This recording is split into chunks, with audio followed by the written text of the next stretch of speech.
mi nombre es Patricia Xavier, soy endocrinóloga. Voy a dar la clase de fisiología de la glándula suprarrenal, un poco de la en el medio yo tiendo a ir metiendo cosas clínicas, ¿sí? Ustedes sepan que las cosas clínicas del proceso activo es para que puedan acordarse de la parte fisiológica, que es lo que tienen que saber hoy, ¿sí? Muchas veces resulta más interesante y no se acuerda más, ¿sí? Igualmente lo que está escrito está todo en fisiología. ¿Hasta ahora alguna duda de los clases anteriores que nos va a ayudar?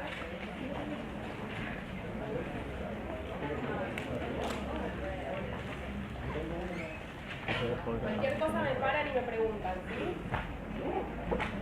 Bueno, vamos a ver un poquito de la descripción anatómica y ecológica de la glándula suprarrenal, que igual eso ya lo vieron el año pasado.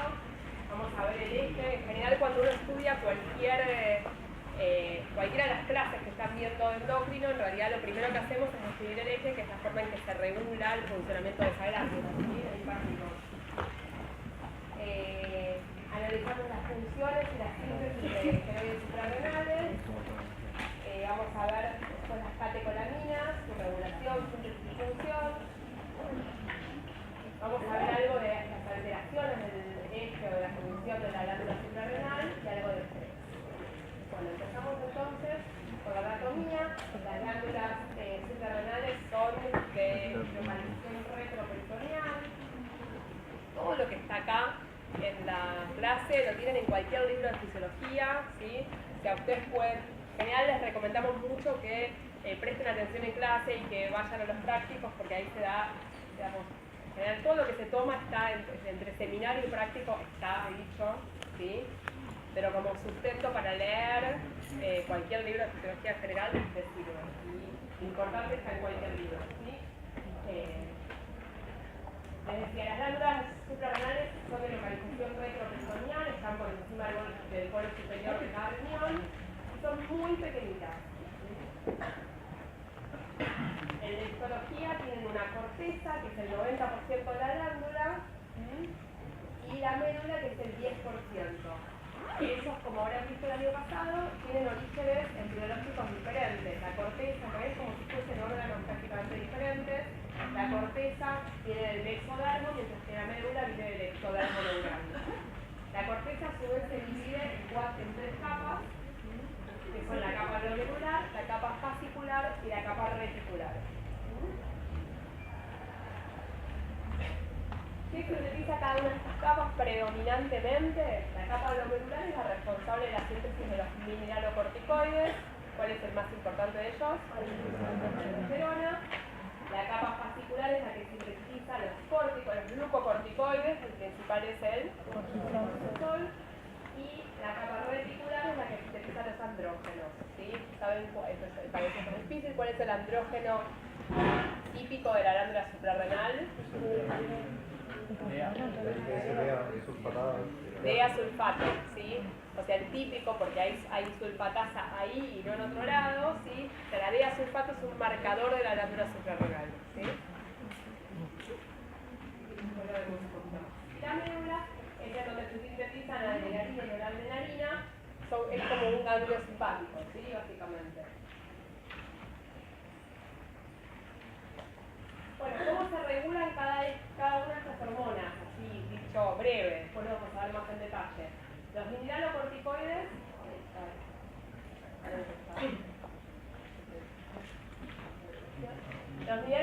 la aldosterona, ¿cuál es el principal regulador? Ya lo vi. La angiotensina 2, ¿sí? El sistema regula angiotensina y aldosterona. Los glucocorticoides, ¿por quién se regulan? Por la ACTH, ¿sí? Y los andrógenos, bueno, ya lo ven ahí, también por la ACTH. La médula es la síntesis de adrenalina y noradrenalina, ¿por quién se regula?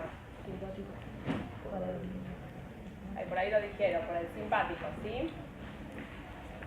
Bueno, vamos a entrar un poquito ahora en lo que es la parte de la síntesis, el funcionamiento, la regulación de la síntesis de cortisol.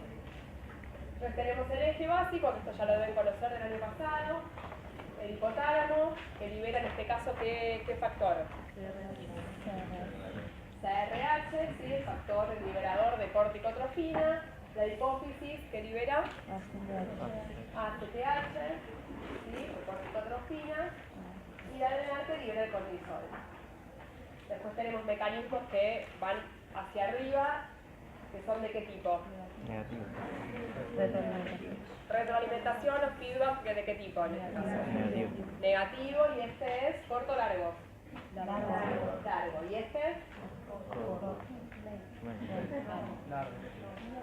Largo, corto, mediano, mediano no lo escuché nunca.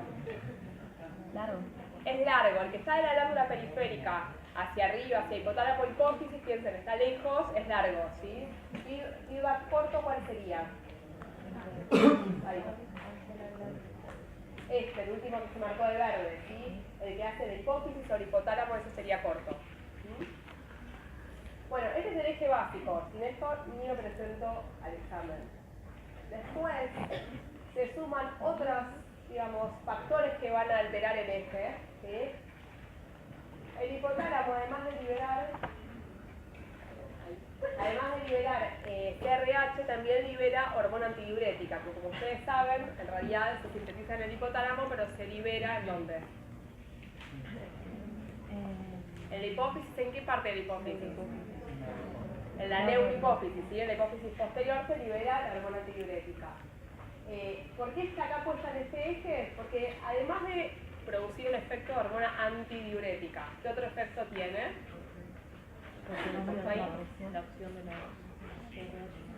Tiene acción vasopresina, perfecto, de hecho se llama antidiurética o vasopresina. Y la tercera función... ¿Retención de sodio? ¿Retención de sodio aumento de presión arterial? No me refiero a eso, me refiero a lo que está puesto acá. ¿Qué tiene que ver la ADH con el eje corticotropo? Potencia el eje, está bien. La ADH tiene una acción estimuladora sobre ACTH, ¿sí? Una acción símil CRH. ¿Sí? Bueno, ¿qué otras cosas intervienen en el eje? Tenemos estos son todos estimulantes a nivel hipotalámico de la liberación del CRH, que son adrenalina, serotonina, las citoquinas proinflamatorias. El estrés, justamente les iba a decir eso, ¿por qué la adrenalina, por ejemplo? Porque es parte de la respuesta aguda al estrés, ¿sí? Y que queremos activar el eje corticotropo en situaciones de estrés, ¿sí?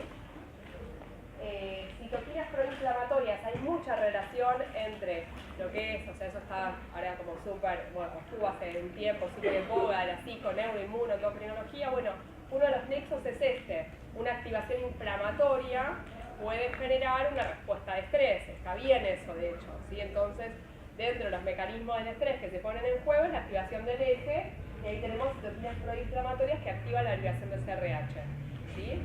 También después vamos a tener lo contrario, la acción del eje corticotropo sobre el sistema inmune, que lo vamos a ver después. ¿Voy muy rápido? Bueno, otros estimulantes, el estrés emocional, el frío, que también es un factor de estrés, las quemaduras, son todos factores de estrés. La cirugía, la hipoglucemia, la fiebre, la hipotensión y la angiotensina 2, ¿sí? Todos estos son factores que estimulan la liberación de CRH a nivel hipotalámico. Y estos son factores que inhiben el GABA, ¿sí? Es un aminoácido inhibitorio, un neurotransmisor inhibitorio, la somatostatina y el cortisol mismo, que como dijimos hace feedback negativo. Bueno, vamos paso por paso. La CRH, ya te los puse ahí, pero ¿qué tipo de hormona es? ¿Cómo? CRH, ¿qué tipo de hormona es? Es esteroidea, es peptídica, ¿sí? Es un péptido. O sea que va a actuar sobre qué tipo de receptores. De membrana, ¿sí? No pasa la capa lipídica. Es una hormona peptídica, ¿dónde se sintetiza? Ya lo vimos recién, en el hipotálamo, ¿sí? ¿En qué núcleo está? Específicamente en el núcleo paraventricular. Se transporta por vía portal, vieron que el sistema porto hipotálamo hipofisario, y va del hipotálamo a la hipófisis. El receptor va a estar a nivel hipofisario y es un receptor de membrana, en este caso comprado proteínas GS. Eso Eso ustedes ya lo vieron, los receptores, los tipos de receptores, ¿no? Bueno, ¿qué acciones tiene? La acción más importante, que es la que salta a la vista, es que estimula la síntesis de ACTH. ¿Por qué? Porque estimula la síntesis de la propiomelanocortina, que es el precursor, ¿sí? Y además estimula el trofismo en general y el trofismo en particular de las células corticotropas de la hipófisis, ¿sí? La CRH aumenta el control de estrés, estrés crónico principalmente, e inhibe NRH y GHRH, ¿sí? Lo cual, creo que si no se roba por la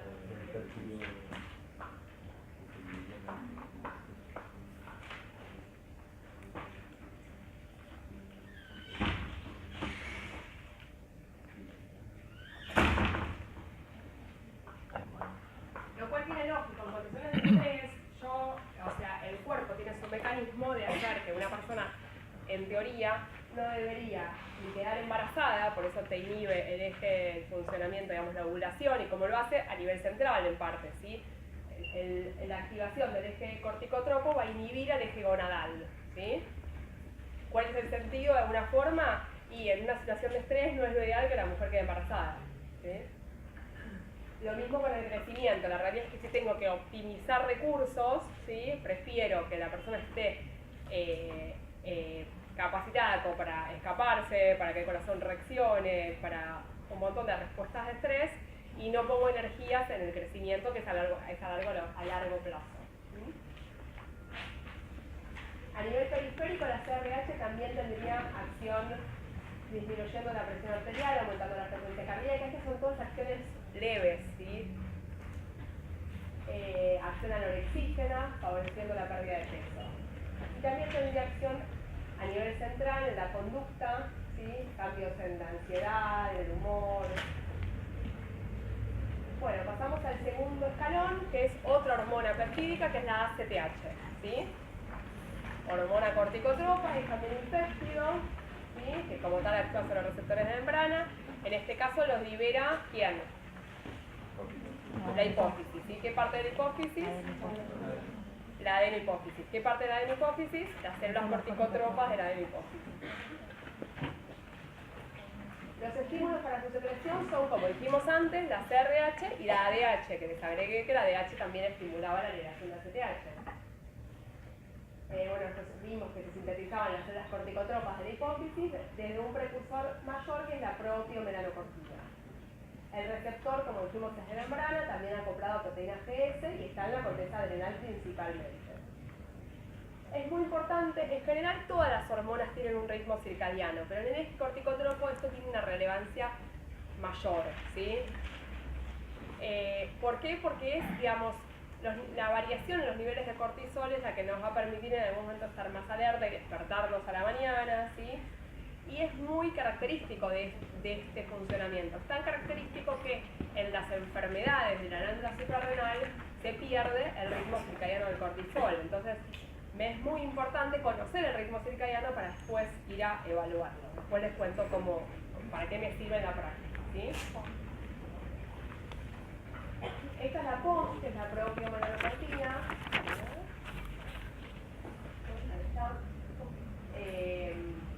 Acá tenemos desde ADN, se traduce a ARN mensajero, eso se transcribe a ARN mensajero, después se traduce a una proteína, que es la propiomelanocortina, de ahí se criba el péptido señal y da origen a la propiomelanocortina, que a su vez se criba y da origen a la pro-ACTH y se divide de otros péptidos. Después, esa pro-ACTH se sigue cribando y te da lugar a la ACTH, y que termina dando lugar también a la melanocito estimulante. Por eso el origen común de la ACTH y la melanocito estimulante.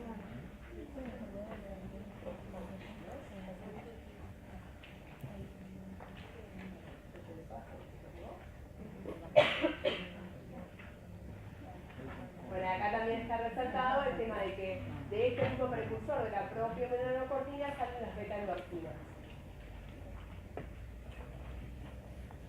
Bueno, como les decía, el ritmo circadiano en esto se le da particularmente relevancia. La secreción de ACTH y en consecuencia el cortisol es pulsátil y igual que la de todas las hormonas, ¿sí? De 10 a 18 pulsos por día y tiene un ritmo circadiano. ¿Cuándo son los valores? Lo más importante que tienen que saber del ritmo circadiano de cortisol es que el valor máximo es al despertarse, alrededor de las 8 de la mañana. Y el valor mínimo es a la noche. Entonces, en base a esto, yo les digo, yo tengo un paciente con síndrome de Cushing, que es un exceso de corticoides, ¿sí? ¿Cuándo les parece a ustedes que yo tendría que ir a medir el análisis de cortisol? En la noche y medirlo en la mañana. ¿Cómo? Dárselo a la noche y medirlo en la mañana. A la noche y a la mañana, me decís vos. No que supuestamente se hacían pruebas de supresión. Claro, bueno, eso es otra cosa. Yo tengo que ir a medir solamente cortisol, basal, sin pruebas dinámicas. A la noche, ¿por qué? Si lo encontrás elevado, algo está mal. ¿Cómo? Si lo encontrás elevado, algo está mal. Exactamente, que yo lo encuentre a la mañana un poco alto, no me dice demasiado porque es el momento en el que más alto está. ¿Sí? Como yo les adelanté antes, en el síndrome de Cushing, o sea que es una situación de hipercortisolismo, un exceso de cortisol, que después lo vamos a ver, hay un exceso de cortisol y como consecuencia de eso, también, digamos, como parte del síndrome, hay una pérdida de ritmo circadiano. Entonces, a la noche, que el cortisol debería bajar, no baja. Y es una de las características. En realidad yo no puedo ir a dosarlo en sangre, porque ¿qué pasa si yo le saco sangre a las 11 de la noche? Por ejemplo, que encuentro un laboratorio que me saque sangre a las 11 de la noche. El mismo pinchazo de la extracción me puede subir el cortisol, ¿sí? El paciente puede estar, digamos, se puede poner nervioso. Entonces, ¿cómo hago para sacar esta diferencia? ¿Sí? Generalmente se pide que el paciente junte saliva a las 11 de la noche y se mida, hay una buena correlación entre el cortisol en saliva y el cortisol en sangre. Entonces, una de las pruebas que se hacen para evaluar el exceso de cortisol, para evaluar en este caso la pérdida de ritmo circadiano, es hacer un cortisol en saliva a las 11 de la noche. Ahora, si yo quiero ir a descartar que alguien tenga insuficiencia suprarrenal, ¿cuándo voy a ir a medir el cortisol? A la mañana, 8 de la mañana. Ahora viene una paciente y dice, yo me despierto tarde, así que fui y me saqué sangre en un laboratorio que me sacan sangre a las 12 del mediodía. ¿Me sirve ese análisis de cortisol para decir, o sea, le digo ese análisis de cortisol, le digo bajo, supónganse? ¿Sí? ¿Yo le puedo decir, tiene insuficiencia suprarrenal? No, tengo que hacerlo a las 8 de la mañana, que es cuando sube el cortisol y cuando está estandarizado el valor, ¿sí? Entonces, así de importante es el ritmo circadiano, ¿sí? Entonces, ese es uno de los análisis que sí o sí hay que hacerlo a las 8 de la mañana, porque es el momento de mayor secreción y porque es lo que está estandarizado, digamos, como dosaje. Entonces, uno sabe que para descartar que no baje el cortisol lo voy a hacer a la mañana.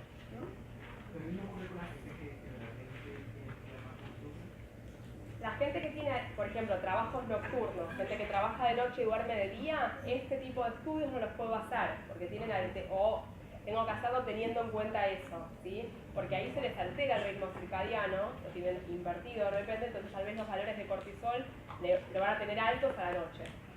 O sea, eso fisiológicamente se altera el ritmo circadiano por el trabajo nocturno. Bueno. El ritmo circadiano depende de la alternancia día y noche, del sueño-vigilia, y se altera, como decíamos, en trabajos nocturnos y en viajes transoceánicos, que es el jet lag, ¿sí? Y requiere hasta 2 semanas para restablecerse. O sea, si antes trabajaba de noche y ahora cambió, bueno, necesito 2 semanas para que el cuerpo se acostumbre, lo mismo que si viene de Australia, ¿sí? Hay pérdida del ritmo, les decía, en la enfermedad de Cushing, ¿sí? O sea, un hipercortisolismo en el cual se pierde el ritmo circadiano del cortisol. También se puede perder el ritmo circadiano en la depresión, en situaciones de estrés y en personas de edad avanzada. Esto es un gráfico del ritmo circadiano normal, de la ACTH y del cortisol. Ven cómo el cortisol refleja lo que está pasando con la ACTH, porque es justamente la que la está estimulando. Y el pico máximo se da para los dos alrededor de las 6 a 8 de la mañana, ¿sí? Tenemos acá. Hay otro piquito de cortisol alrededor de las 4 de la tarde, más bajito, pero que también está descrito, y después baja a la noche, el momento más bajo. Estos son cómo van los valores de ACTH y cómo van los valores de cortisol. les decía, máximo entre las 6, 8 de la mañana, hay otro piquito a las 2, 4 de la tarde y bajo a la noche. Bueno, de ACTH, ¿cuáles son las funciones? Que estimula la síntesis de esteroides, ¿sí? O sea, estimula la síntesis del cortisol, estimula la síntesis de DL y de sulfato. ¿Cómo hace para estimular la síntesis? Porque aumenta los receptores de LDL, ¿sí? El LDL es el que va a traer el colesterol en gran parte, una parte se sintetiza de nuevo, otra parte viene desde afuera. También porque estimula las enzimas implicadas en la esteroidogénesis, aumenta el trofismo y la vascularización de la glándula suprarrenal, y además en la glándula suprarrenal tiene como otra función que estimula la síntesis de catecolaminas, ¿sí? Esas son todas las funciones que vemos de la ACTH. ¿Hasta acá vamos bien?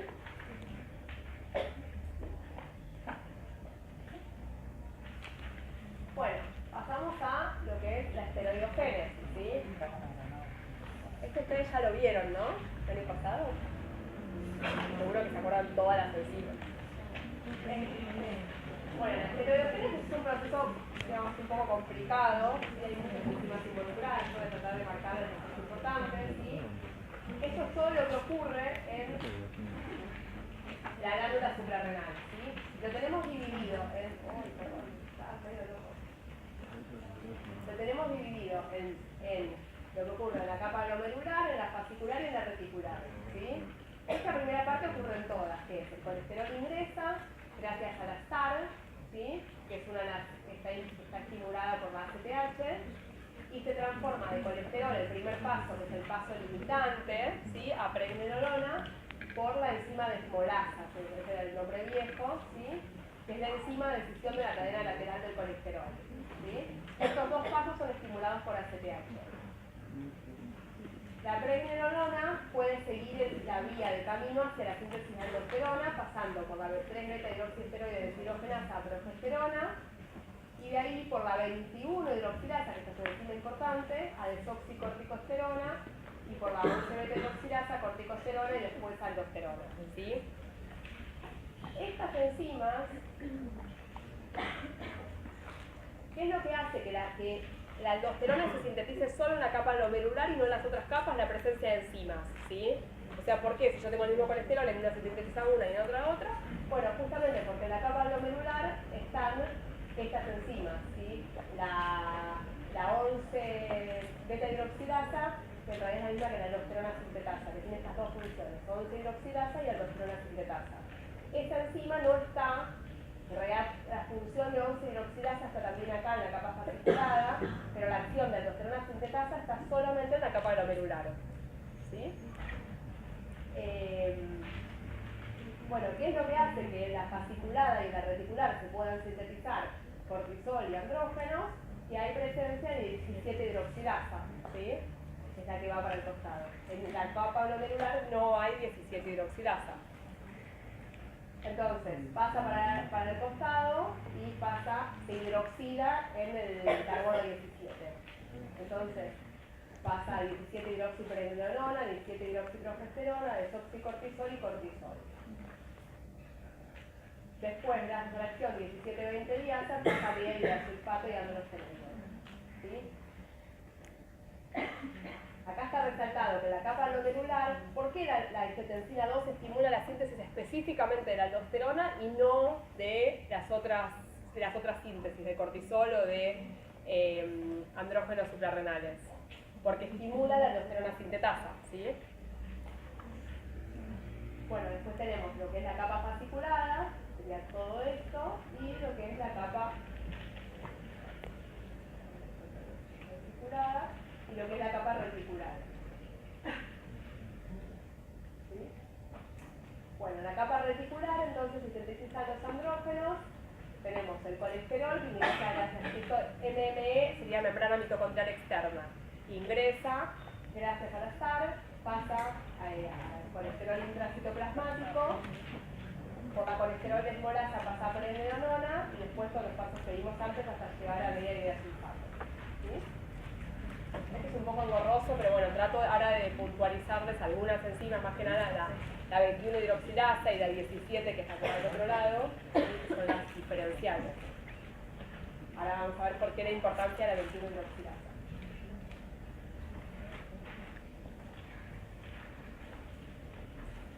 la ACTH que estimula la STAR, y ya dijimos antes que estimula también a la colesterol desmolarsa. Que acá no hay aldosterona sintetasa, ni 21 inóculas. Bueno, cortisol. Llegamos al último paso del eje, ¿sí? El cortisol, a diferencia de los anteriores que dijimos que eran hormonas peptídicas, es una hormona esteroidea, ¿sí? Los corticoides, sea mineralocorticoides o glucocorticoides, son hormonas esteroideas, o sea que son derivadas del colesterol, que es lo que estábamos viendo antes. Todas esas enzimas derivan del colesterol. ¿Por qué les enfatizo esto? Porque después se toma, yo lo tomo muchas veces en los horarios y me lo siguen diciendo mal. Entonces, ¿qué importancia tiene esto de saber por qué una hormona es de un tipo y otra de otro? Porque es el mecanismo de acción, me va a permitir acordarme qué tipo de hormona es, me va a permitir acordarme cómo se sintetiza, por cómo viaja, dónde actúa, ¿sí? Tiene acción rápida, acción lenta, todo lo que vino en la primera clase. Bueno, esta es una hormona esteroide que se sintetiza en la capa, principalmente en la capa fascicular. El receptor, entonces, como es una hormona esteroide, es un receptor intracitoplasmático. Tiene una vida media de unos 90 minutos. Acá está la síntesis, que ya lo vimos. ¿Y cómo se transporta? Como es una hormona esteroidea, no es hidrosoluble, entonces necesita una proteína transportadora, ¿sí? ¿Cuál es la proteína que tiene mayor afinidad por el cortisol? La CBG, o globulina fijadora de cortisol, ¿sí? Y ahí es que se une el 80% del cortisol. Como siempre, hay una fracción que es más o menos del 15%, que se une a la albúmina, y un 5%, que siempre es la fracción más chiquita, que es la hormona libre, ¿sí? El cortisol libre. ¿Qué importancia tiene el cortisol libre? La CBG. ¿Cómo? ¿Es lo mismo que transcortina CBG? Sí, transcortina es CBG, es el nombre antiguo. ¿Cómo? Es el único que puede pasar el compartimento vascular, se puede usar. Exactamente, el cortisol libre, la hormona libre, es la que pasa a intracelular, digamos, y la hormona biológicamente activa. ¿Qué factores pueden estimular la síntesis del CBG? Los estrógenos, y dentro de estos, embarazo y anticonceptivos orales. ¿Qué importancia tiene esto en la práctica, digamos, mía cotidiana? ¿Sí? Si yo le mido el cortisol a una mujer embarazada o a muchas de ustedes que toman anticonceptivos orales, ¿cómo me va a dar el análisis de cortisol? Algunos dijeron alto y otros dijeron bajo. ¿Alto? ¿Por qué alto? Había ¿Cómo? menos libre, entonces tal vez salió el hipotálamo, afecte al eje hipotálamo. Bien, vas bien encaminado. Cuando yo tengo, esto es lo mismo que tal vez, no sé si se los mencionaron en tiroides, ¿sí? Yo no suelo dar, pero tal vez no se los mencionaron. Cuando yo tengo un aumento de la proteína transportadora, en este caso la CBG, esto que les explico va a ser lo mismo para cualquier otra proteína transportadora. Yo tengo una mujer que toma anticonceptivos orales, estrógenos, ¿sí? ¿Qué hacen? Me aumentan a nivel hepático la síntesis de CBG, ¿sí? Lo primero que hace la CBG va a ser, digamos, fijar más cortisol. Entonces, sin que yo lo llegue a ver, va a tender a fijar más el cortisol. Entonces, ¿qué pasa con el cortisol libre? Baja, ¿sí? ¿Qué va a pasar con el eje? ¿Sí? Que me decía él, el hipotálamo, hipófisis, suprarrenal. Si baja el cortisol libre, ¿qué pasa con el eje? Pierde el feedback, entonces se estimula el feedback, ¿sí? Entonces, ¿qué pasa con el cortisol total? Aumenta, ¿sí? ¿Hasta dónde aumenta el cortisol total? Hasta que normalice los niveles de cortisol libre, ¿sí? Que son los que sensa el cuerpo, y los que va a sensar el eje, y el eje se va a normalizar, ¿sí? Entonces, en una persona que toma anticonceptivos orales, ¿cómo van a estar los niveles de cortisol total? Aumentado. Altos, ¿sí? ¿Y los de cortisol libre? ¿Bajos? Normales. Yo les dije, esto yo no lo llego a ver, ¿sí? Porque esto es rápido. Ya rápidamente va a aumentar el cortisol total hasta normalizarme el cortisol libre. ¿Se entiende? Cortisol total alto, cortisol libre, normal, ¿sí? Esto que yo se los explico, yo siempre lo suelo dar en la clase de tiroides, ¿sí? Esto es lo mismo cuando la mujer que toma anticonceptivos en el embarazo aumenta la TBG, ¿sí? Que es la proteína transportadora de hormonas tiroides, y como consecuencia en el embarazo, ¿cómo va a estar la hormona tiroidea total? Aumentada. Y la libre, normal, ¿sí?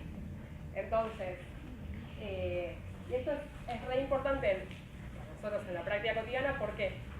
Porque me pasa un montón de veces que vienen pacientes que toman anticonceptivos y me las derivo a la ginecóloga porque les pido de rutina un análisis de tiroides y tienen T4 alta. Tienen T4 alta porque toman anticonceptivos, pide T4 libre y te va a dar normal, ¿sí? O sea, los cambios en las proteínas transportadoras no alteran el equilibrio hormonal, ¿sí? Hacen que los niveles de hormonas libres, que son las biológicamente activas, estén normales, ¿sí? Siempre que no haya patología se mantienen normales. Lo que cambia es la total, que es la que está unida a proteína, ¿sí? Lo mismo en chicas que estoy muy estresada y se les pide un análisis de cortisol, ¿sí? Les puede dar el cortisol alto porque están tomando anticonceptivos, ¿sí? Bueno, y eso es por esto, por el estímulo de la CBG. Bueno, inhiben la CBG los mismos glucocorticoides y las hormonas tiroides en altas concentraciones. ¿Entendió todo esto? ¿Por qué las hormonas tiroideas inhiben la síntesis del CBG? Porque, ¿con qué objetivo? Pasa. Sí, que pasa. No sé con qué objetivo, la vida tendría que pensarlo nunca. No sé con qué objetivo lo hace, pero lo hace. Bueno, almacenamiento. El cortisol no se almacena en la corteza suprarrenal. El reservorio es el cortisol unido a las proteínas transportadoras. Bueno, funciones de los glucocorticoides. Bueno, es sumamente importante que los corticoides son una de las hormonas que son vitales y la cual no podemos vivir, ¿sí? O sea, un paciente con insuficiencia suprarrenal corre riesgo de muerte, ¿sí? ¿Para qué nos sirven? Para la adaptación al estrés, tienen acciones metabólicas y regulación de procesos inflamatorios e inmunes, que ahora las vamos a ver con más detalle. Bueno, ¿qué efectos metabólicos tienen? ¿Sí? Sobre los hidratos de carbono, ustedes ya vieron páncreas. ¿Qué tipo de hormona es el cortisol? Hiperglucemiante, bien, lo cual suena lógico porque para respuesta al estrés necesitas azúcar. ¿Hiperglucemiante de qué tipo? ¿Vieron?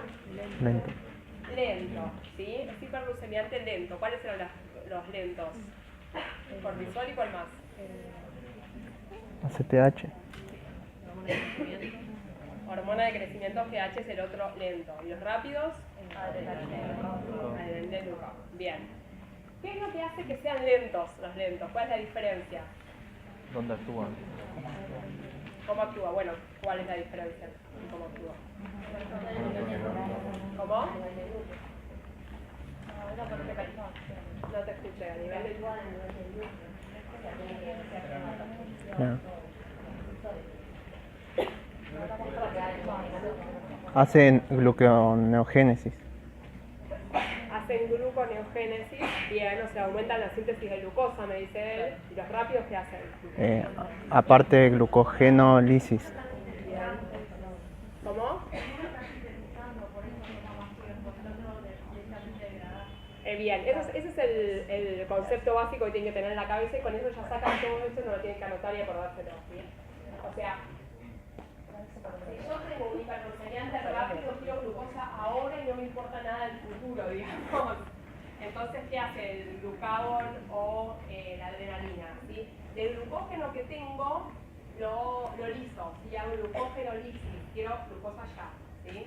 En cambio, la GH y los glucocorticoides aumentan la síntesis, es como que es más a futuro, digamos, ¿sí? Entonces aumentan la gluconeogénesis, o sea, la síntesis de glucosa, y también el depósito de glucosa a nivel de glucógeno. Entonces hacen glucogenogénesis, ¿entiendes? Entonces ahí ya con acordarse de eso y que es lento, ya pueden sacar esto de acá, que se lo saca a propósito, ¿sí? Sobre hidratos de carbono hacen gluconeogénesis hepática y glucogenogénesis hepática, ¿sí? Síntesis de glucosa y glucógeno. Disminuyen la captación de glucosa por músculo y tejido adiposo y aumentan la síntesis de glucagón. O sea, además aumentan un hiperglucemiante rápido. por todos estos mecanismos es hiperglucemiante lento. Sí.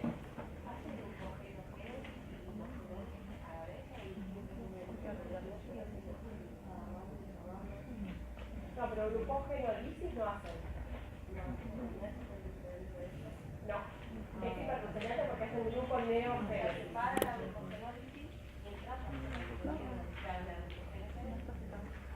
Claro, o sea, el cortisol en sí directamente hace gluconeogénesis, o sea, aumenta la síntesis de glucosa y la síntesis de glucógeno, no destruyen el glucógeno. Los que destruyen el glucógeno son el glucagón y la adrenalina. Bueno, sobre las proteínas, en concentraciones fisiológicas tienen un efecto permisivo sobre la síntesis proteica, pero en concentraciones altas aumentan la proteólisis, o sea, tienen un efecto catabólico, ¿sí? ¿Vos estás sentada ahí? ¿Querés ir a sentarte allá que hay sillas? Sí, estás más cómoda, digo. No sé si hay alguien más sentado en el Ahí piso. adelante Hay sillas sueltitas por ahí. Allá adelante hay una silla. Ahora que arreglaron todo, ustedes no saben lo que era este ángulo. Estaban todas rotas las sillas. Bueno, entonces en concentraciones altas es catabólico proteico, ¿sí? Sobre los lípidos, ¿sí? A nivel del tejido adiposo periférico favorecen la lipólisis y a nivel central la lipogénesis. Ahora después vamos a ver igual un poco de que se ve en el exceso. Ayuda a acordarnos esto. Favorecen la redistribución del flujo sanguíneo priorizando la circulación en estos niveles, o sea, priorizan la circulación a nivel de los órganos que son necesarios para situaciones de estrés. Entonces va al corazón, va la circulación al corazón, al cerebro, al músculo para moverse y a la glándula suprarrenal. Tienen un efecto, si yo quiero responder ante una situación de estrés, tengo que aumentar la presión arterial para bombear, digamos, sangre hacia el resto de los tejidos. Entonces tiene un aumento de aumentar la presión arterial. O sea, en condiciones normales, con concentraciones fisiológicas de cortisol, tienen una tendencia a aumentarlo, pero no generan hipertensión. Cuando están en exceso, generan hipertensión. ¿Cómo lo hacen? Potencian a los vasopresores como la angiotensina 2 y las catecolaminas, la que aumentan de esa forma la resistencia periférica y eso tiende a aumentar la presión arterial. ¿Ustedes ya vieron cardio? Bueno, lo van a entender mejor entonces cuando vean la parte de fisiología cardiovascular. Pero básicamente la presión arterial está compuesta por dos componentes importantes, que son el volumen minuto, que es la sangre que está circulando, y la resistencia periférica, que es la resistencia que lo ponen los vasos, ¿sí? Esos son los componentes, tal vez es chino, pero lo van a entender mejor en cardio.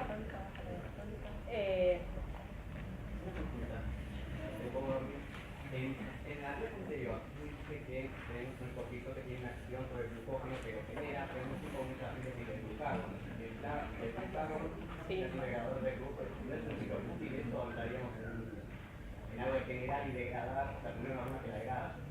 Sí, bueno, pero digamos, es también como un mecanismo de protección de alguna forma. Estos son equilibrios, o sea, las hormonas favorecen o disminuyen, ¿sí? No es que está uno, o sea, el mismo glucógeno ahora se destruye, ahora va, o sea, generas un equilibrio a favor en general de la hiperglucemia, como de la hiperglucemia lenta y de la hiperglucemia rápida. Entonces, en una situación de estrés vos necesitas una parte que te aporte el glucosa ahora y otra parte que se guarde para el próximo, digamos, para los próximos tiempos que sí. Entonces depende qué predomina. Si predomina más la adrenalina y el glucagón, va a haber más glucogenolisis. Si predomina más el cortisol, va a haber más glucogenolisis. ¿Hormona de crecimiento vieron ya? No, es la otra clase. Porque ahí te pasa lo mismo, vas a ver que vas a tener algo similar. Pero bueno, después lo vemos. No ha sido mañana.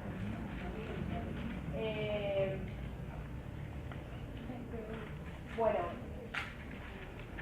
disminuye la respuesta vasodilatadora al óxido nítrico, aumenta la conversión de noradrenalina a adrenalina por un estímulo en la médula adrenal, que estimula la feniletarolamina N-metiltransferasa, que es la que transforma noradrenalina a adrenalina, ¿sí? Y tiene un efecto en altas concentraciones solamente en mineralocorticoides, o sea, similar a aldosterona, actúa sobre los mismos receptores de aldosterona, ¿sí?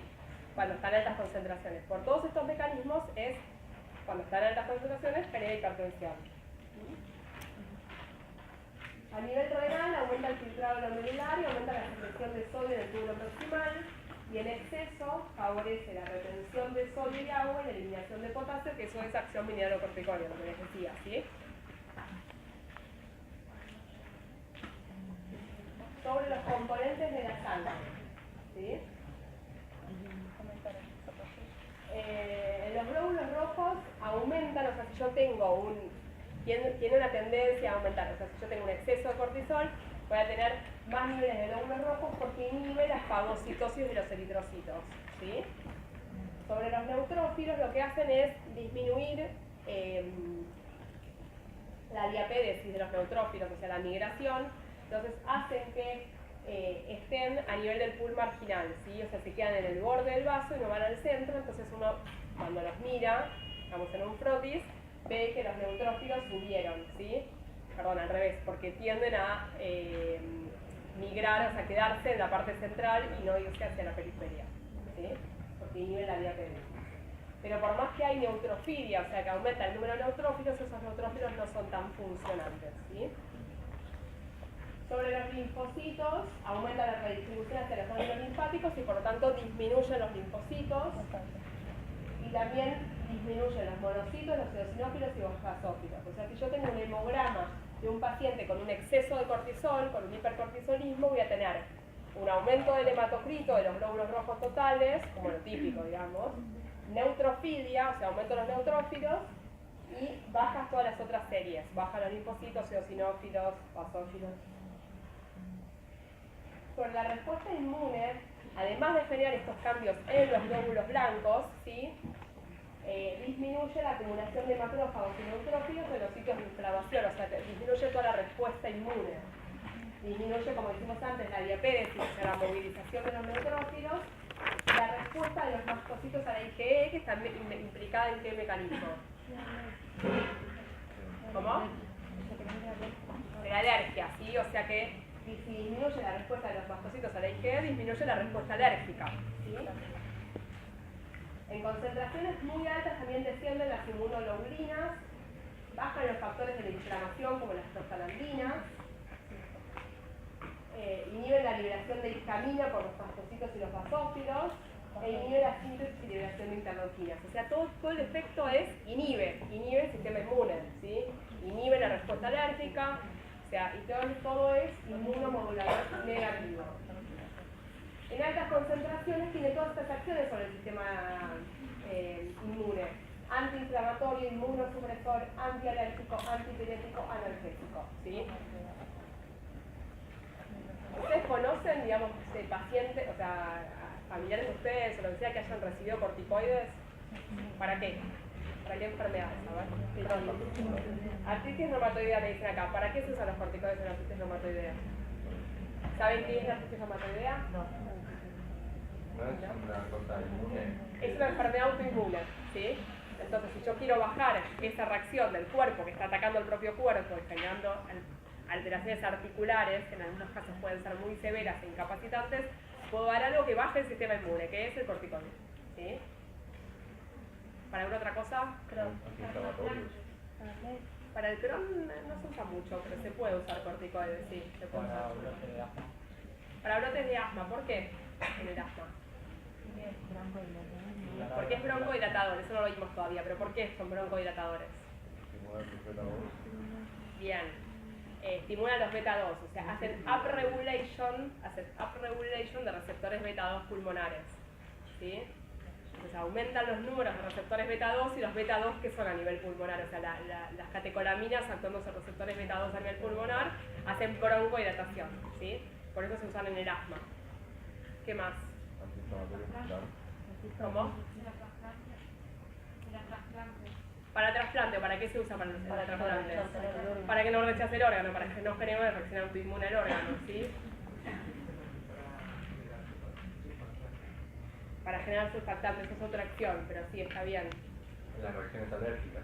En las reacciones alérgicas, sí, o sea, cuando alguien, ¿vieron esas reacciones que se... le falta un decadrón? ¿Sí? Bueno, ¿por qué? ¿Cómo? Inhibe histamina. tienen acción, digamos, antialérgica de por sí y además, bueno, hacen broncodilatación, favorecen la liberación de o sea, la acción de las catecolaminas, tienen otras acciones, pero son antialérgicos, o sea, ahí ven por qué se usan para estas cosas, ¿sí? Antiinflamatorios, inmunosupresores, antialérgicos, como antipiréticos no se usan en la práctica, pero eso es porque inhiben la liberación de prostaglandinas, ¿sí? Y analgésicos. Bueno, ¿qué otras acciones tienen? Tienen millones de acciones los corticoides. Sobre el crecimiento. En concentraciones fisiológicas tienen un efecto permisivo sobre el crecimiento. Ahora, en altas concentraciones los corticoides inhiben el eje de la hormona de crecimiento, inhiben la GH y IGF-1. Bueno, sí, tiene sentido. También lo vimos a nivel central, que la CRH inhibía la GHRH, ¿sí? O sea, se va a inhibir todo el eje de crecimiento porque de alguna forma estoy optimizando funciones y quiero, digamos, usar la energía para el estrés, ¿sí? El sentido tiene que crecer si lo sobrevivo. En la tiroides, los glucocorticoides inhiben la síntesis de TSH, o sea que inhiben al eje, en agudo es esto solamente, ¿sí? En agudo el corticoide puede bajar la TSH e inhibir el eje tiroideo, que eso también tiene que ver con en un estrés agudo, bueno, bajar el metabolismo, o sea, y inhiben la actividad de la 5-deinidasa 1, que es la que convierte T4 a T3, ¿sí? Los corticoides también pueden utilizarse en la crisis tirotóxica, o sea, un exceso de funcionamiento agudo, importante, del funcionamiento de la tiroides, ¿sí? Por esto, porque puedo dar corticoides para que transformen menos T4 a T3, ¿sí? Que es la biológicamente activa, y de esa forma la protejo en parte del hipertiroidismo, ¿sí? A nivel de reproductor también vimos que inhibe el eje, inhibe la pulsatilidad del gen RH e inhibe el H y FSH, ¿sí? O sea, inhibe el eje gonadal. En exceso, a nivel digestivo, incrementan, por eso fíjense que algunas son en exceso, ¿sí? Porque en condiciones fisiológicas no lo generan, ¿sí? Incrementan la síntesis de ácido clorhídrico e inhiben la síntesis local de prostaglandinas, que son vasodilatadoras y que tienen una acción protectora sobre la parte ¿sí? A nivel respiratorio, lo que dijimos antes, que hacen up-regulation de receptores beta-2 y por eso favorece la broncodilatación y estimulan la maduración pulmonar, que es lo que dijo él, de surfactante. A nivel del músculo, en altas concentraciones, como vimos antes, estimulan el catabolismo de las proteínas y por eso pueden producir atrofia muscular. A nivel óseo, exceso de corticoides, ¿sí? Tienen muchas acciones a nivel óseo, ¿sí? Por un lado, a nivel digestivo, inhiben la absorción de calcio. Todo esto es en exceso, ¿no? A nivel renal, aumentan la excreción de calcio. Entonces, absorbo menos y excreto más. ¿Cuál es el balance del calcio? Negativo, ¿sí? Y además, aumentan la inactivación de la vitamina D. Por lo tanto, se genera un balance negativo de calcio y un aumento de la paratormona. Todo esto ya lo vieron, hueso, ¿no? No. Ah, pues les cambiaron el orden este año. Bueno, igual saben lo que es la paratormona, lo que no van a entender es el mecanismo íntimo, pero bueno. O sea, al bajar el calcio neto, porque están absorbiendo menos, eliminando más, ¿sí? Están bajando el calcio y eso tiende a aumentar la paratormona, que es la que trata de aumentar el calcio, ¿sí? Aumenta la resorción ósea y a nivel de los huesos, esto sí, también no lo van a entender porque es acción directa, lo ven en la clase de hueso, ¿sí? Pero hay un mecanismo que hace que se regule la destrucción y formación ósea, que es el RANG ligando y el RANG, ¿sí? Cuando predomina, o sea, lo que hacen los corticoides es aumentar la resorción ósea, o sea, la destrucción de hueso. El mecanismo íntimo, yo les diría que lo vean bien para la clase que vean de metabolismo fosfocálcico y después lo aplican con esto, que es más fácil de entender. ¿También la inhibición de GH no afecta, por ejemplo, causando osteoporosis y esto en huesos? No, porque la GH, digamos, aumenta el crecimiento de los huesos en los chicos, ¿sí? Pero después, digamos, a nivel íntimo del hueso sobre el RANG ligando tiene poca acción. A diferencia de los corticoides, que sí tienen mucha función directa, ¿sí? ¿sí? Que actúan directamente sobre el osteoblasto, aumentando el radioligando, disminuyendo la osteoprotegerina y todo esto que ahora tal vez es chino. Bueno, pero aumenta la resorción ósea. Y o sea que, como consecuencia de todo esto, el aumento crónico y sostenido del cortisol, o sea, un hipercortisolismo persistente, como una persona que tiene artritis reumatoidea y toma altas dosis de corticoides durante años, ¿sí? Aumenta la resorción ósea, genera pérdida de masa ósea y riesgo de osteoporosis y de fracturas, ¿sí? Otras alteraciones a nivel de la piel. Favorecen el catabolismo de las proteínas, entre ellas el colágeno, ¿sí? Como consecuencia de ello, la piel, cuando está en exceso, se adelgaza y hay estrías y retraso de la cicatrización, ¿sí? Las típicas estrías son las estrías más grandes, que digamos, no son las estrías de cuando uno sube o baja de peso, ¿sí? Son transparentes o rosaditas transparentes, sino que son estrías más violáceas, de tipo de color del vino, ¿sí? El vino tinto, y más gruesitas. Después una foto. Se retrasa la cicatrización del heridas. A nivel ocular pueden aumentar la presión intraocular. En el sistema nervioso central, el nivel fisiológico genera un flujo sanguíneo adecuado y en concentraciones alteradas, aumentadas, pueden generar depresión y hasta psicosis corticoidea. Bueno, vamos a aplicar esto, ¿sí?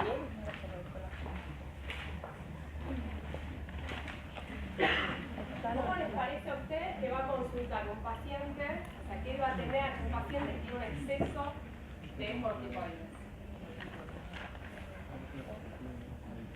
Va a tener mucha grasa visceral. Mucha grasa visceral, o sea, generalmente va a tener una obesidad, ¿sí? O sea, si es algo, generalmente son pacientes que aumentaron mucho de peso, ¿sí? Y no es la típica historia del gordito que dice, bueno, vengo aumentando de peso en los últimos años, no puedo bajar, hago dieta.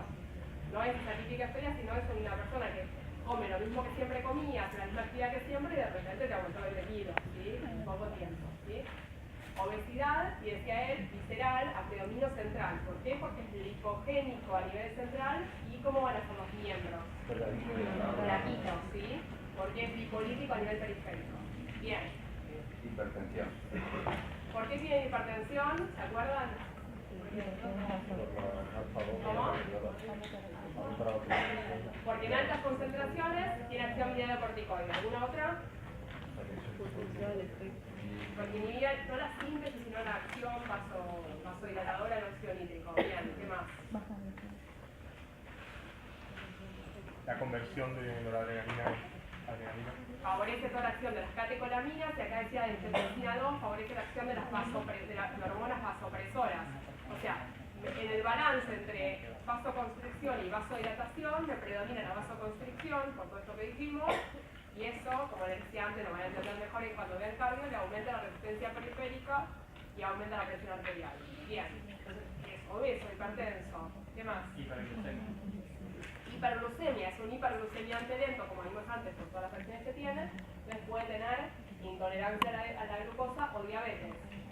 Bien, ¿qué más? Va a tener estrías violetas y cereal, codo. ¿Cómo? Va a tener estrías violetas.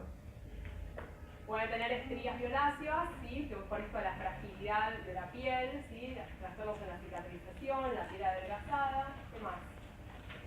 Sistema inmunitario disminuido. Debilidad muscular, ¿por qué? Por proteólisis, ¿sí? Sistema inmunitario disminuido. Respuesta inmunitaria disminuida, hasta poner infecciones a repetición. ¿Qué más? Elevada la concentración de sodio y disminuida la de potasio. Sí, eso lo decís por la acción de tipo mineralocorticoide, no se ve en la clínica, pero no está mal pensado. ¿Qué más? A nivel del hueso, ¿qué puede tener? Osteoporosis y fracturas, ¿sí? Puede venir con múltiples fracturas vertebrales, espontáneas, ¿sí? ¿Algo más? Insulina resistencia, ya dijimos, diabetes, etc. Bueno, supongamos que viene un paciente con todo esto. Y ustedes quieren evaluar, a ver si realmente tiene un exceso de cortisol, tal vez, bueno, entonces otra cosa. ¿Se les ocurre cómo lo harían? Si yo les pido un análisis de cortisol a las 8 de la mañana, ¿les sirve? No, porque a las 8 de la tengo que evaluar distintas cosas, ¿sí? Voy a evaluar, por un lado, el exceso del cortisol a lo largo del día. ¿Cómo puedo hacerlo? ¿Uno sabe? ¿Me yo algo? Orina de 24 horas. Cortisol libre en orina de 24 horas. ¿Cómo va a estar? Elevado. Otra forma que les dije antes, de cortisol en saliva, ¿a qué hora? A la noche, ¿sí? Para evaluar la pérdida del ritmo circadiano, ¿sí? Y otra de las pruebas es lo que antes mencionaba por allá, que son los test dinámicos, ¿sí? No serían test, o sea, basales, test dinámicos, ¿sí? ¿Qué pasa si a un paciente que tiene un exceso de funcionamiento de la suprarrenal, yo le doy dexametasona, de un corticoide? Se debería sustituir. Para, primero, ¿qué pasa si no tiene ningún problema? Es un gordito, pero que no tiene un pushing, ¿sí? Es el exceso de cortisol. Debería darte disminuido normalmente. Tienen que- Si le doy la dexametasona. No, te disminuye la glándula O sea, suprarrenal. tiene un eje hipotálamo, hipófiso, suprarrenal sano. Y yo le doy dexametasona, que es un corticoide, un glucocorticoide. ¿Qué pasa con el eje? Se inhibe. Se inhibe, yo estoy dando un corticoide afuera, va a ser el feedback negativo normal. Entonces, cuando yo le mido el cortisol de él, ¿cómo va a estar? Bajo. Entonces, lo normal es que cuando yo hago un test de Newell, se llama esto, que es darle dexametasona en la noche, a la mañana siguiente le pido el cortisol matinal a las 8 de la mañana, el cortisol me tiene que quedar re bajo, ¿sí? Si el paciente tiene un exceso de cortisol, o sea, alterado o acá, que están funcionando de más, esto no se inhibe, ¿sí? Tiene falta de el efecto de la retroalimentación. Entonces, ahora supongamos, ¿sí? Digamos cuando ustedes son endocrinólogos, supongamos que este paciente que tiene un síndrome de Cushing, o sea, con estas pruebas, ¿sí? Que dijimos estas 3 pruebas, yo diagnostiqué que tiene un exceso de cortisol, ¿sí? Un síndrome de Cushing. Ahora, yo quiero saber de dónde viene. ¿Qué hago? No era que estaba pálido, era a nivel hipofisiario. Bueno, es una orientación, Y que ¿sí? estaba con hiperpigmentación a nivel suprarrenal. ¿Por qué alguien con un Cushing suprarrenal va a tener hiperpigmentación? Por la secreción de BCH. Está bien, pero si yo tengo mucho cortisol que sale de la suprarrenal. Secundaria acá. Por el pump. Acá hay 2 causas, ¿no? Principales, o central o suprarrenal, ¿sí?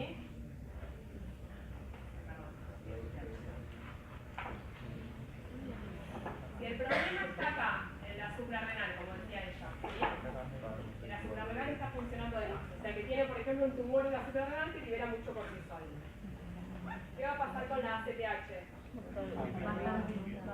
Va a estar baja, ¿sí? O sea, hiperpigmentación no va a tener. ¿Sí? Este sería un caso.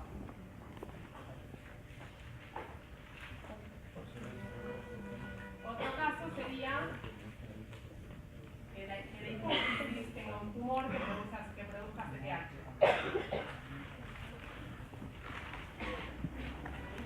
Generalmente estos valores de CTH no llegan a producir hiperpigmentación, pero hasta ahí estaría bien, digamos, lo que ella está pensando. Pero estos valores de ACTH generalmente no producen hiperpigmentación. Después vamos a ver con qué te confundiste. ACTH, entonces, si el problema está en la hipófisis, la ACTH va a estar alta. Y como consecuencia de eso está alto el cortisol. Entonces, ¿cómo hago para diferenciar estos 2 cuadros? Suprarrenal versus hipofisaria. Mido ACTH. ¿Sí? Si la ACTH viene bien baja, voy a estudiar la suprarrenal. ¿Qué hago para estudiar la suprarrenal? Una biopsia ya se clavó. Vas a hacer alguien que quiera hacer diagnóstico por imágenes. ¿No puedes ver el tamaño de la suprarrenal? Porque no la Claro, voy a pedir una estimulando. tomografía, ¿sí? De las glándulas suprarrenales para ver cómo están, ¿sí? Buscando que estén agrandadas, ¿sí? Que generalmente un adenoma, ¿sí? Un tumor benigno que produzca un exceso de cortisol, ¿sí? Si lo encuentro, ahí se lo mato a él, bien, mejor no le hagas la biopsia sino se sacarle todo el tumor. Bueno, y ahora supongan que la CTH está alta, voy a pensar que tiene un problema de hipófisis. ¿Qué hago?